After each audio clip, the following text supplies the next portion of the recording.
ഇന്ന് പലരും കണ്ടുവരുന്ന ഒരു രോഗമാണ് പൈൽസ്. ഇതിന് കാരണങ്ങൾ പലതും ആകാം. രോഗം വന്നു കഴിഞ്ഞാൽ നമ്മൾ ഒഴിവാക്കേണ്ടതായ ചില കാര്യങ്ങളുണ്ട്. അതിൽ ഏറ്റവും പ്രധാനം ആഹാര രീതിയാണ്. എരിവ്, പുളി, മസാലകൾ, കിഴങ്ങ് വർഗ്ഗങ്ങൾ, എണ്ണപ്പലഹാരങ്ങൾ, കോഴിയിറച്ചി, കോഴിമുട്ട, ചെമ്മീൻ, അയല, ഞണ്ട് എന്നീ ആഹാര സാധനങ്ങൾ കഴിവതും ഒഴിവാക്കുക. അതുപോലെ തന്നെ ദഹിക്കാൻ ബുദ്ധിമുട്ടുള്ള ആഹാരങ്ങളും ഒഴിവാക്കണം.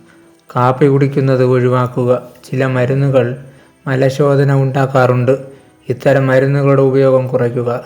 പൈൽസ് രോഗമുള്ളവർ കട്ടിയുള്ള പ്രതലത്തിൽ ഒരുപാട് നേരം ഇരിക്കുന്നത് നല്ലതല്ല.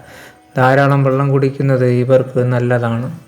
അതോടൊപ്പം തന്നെ നാരുകളടങ്ങിയ ഭക്ഷണം, ഇലക്കറികൾ, ഓട്സ്, പാല്, മോര് എന്നിവ ഭക്ഷണത്തിൽ ഉൾപ്പെടുത്തുന്നത് നല്ലതാണ്.